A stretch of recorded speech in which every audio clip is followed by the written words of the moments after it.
మంచిర్యాల జిల్లా RKP OC second phase ను వ్యతిరేకిస్తూ రామకృష్ణపూర్ ఓసీ ఎదుట శాంతినగర్ కాలనీ వాసులు ప్లకార్డులతో ర్యాలీ చేపట్టి ధర్నాకు దిగారు.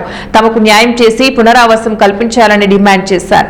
దీంతో బెల్లంపల్లి ఏసీపీ రవికుమార్ ఆధ్వర్యంలో భారీగా పోలీసులు మోహరించారు. బీఆర్ఎస్ నాయకుడు రాజా రమేష్ మాట్లాడుతూ గతంలో ఆర్కేపీ ఓసీకి వ్యతిరేకంగా కాలనీ వాసులు ఆందోళన చేపడితే సింగరేణి అధికారులు అనేక హామీలు ఇచ్చి మరిచారన్నారు.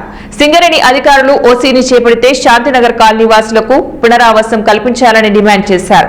ఓసీ ఫస్ట్ ఫేజ్ కారణంగా శాంతినగర్ కాలనీలో ఇండ్లు దెబ్బతిన్నాయని ఆవేదన వ్యక్తం చేశారు. అంతేకాకుండా కాలనీ వాసులందరికీ హెల్త్ కార్డులు అందించి కార్పొరేట్ వైద్యం చేయించే విధంగా సింగరేణి అధికారులు హామీ ఇవ్వాలన్నారు. అదేవిధంగా నష్టపోయిన కుటుంబాలకు సింగరేణిలో ఉద్యోగం కల్పించాలని డిమాండ్ చేశారు.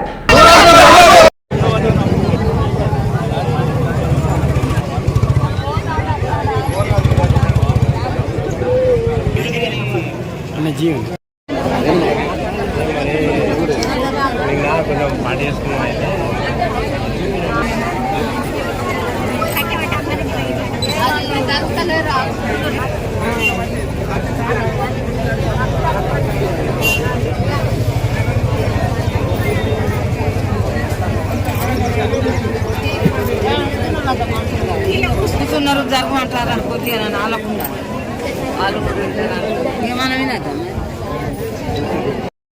రండి. మాకు ఆర్ఎన్ఆర్ ప్యాకేజ్ కాబట్టి మాకు మీకు ఓసీకి వ్యతిరేకం కాదు. మేము ఓసీ చేసుకోండి, కానీ మాకు పునరావాసం కల్పించండి.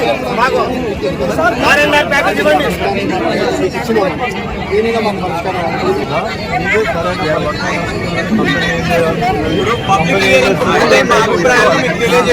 పబ్లిక్ హియరింగ్ ముందే ఇవాళ చెప్పినా నిన్న చెప్పినా ఇదే ఇష్యూను మేము మీకు ఆల్రెడీ తెలియజెప్పినాం. మీరు ఏ రకంగా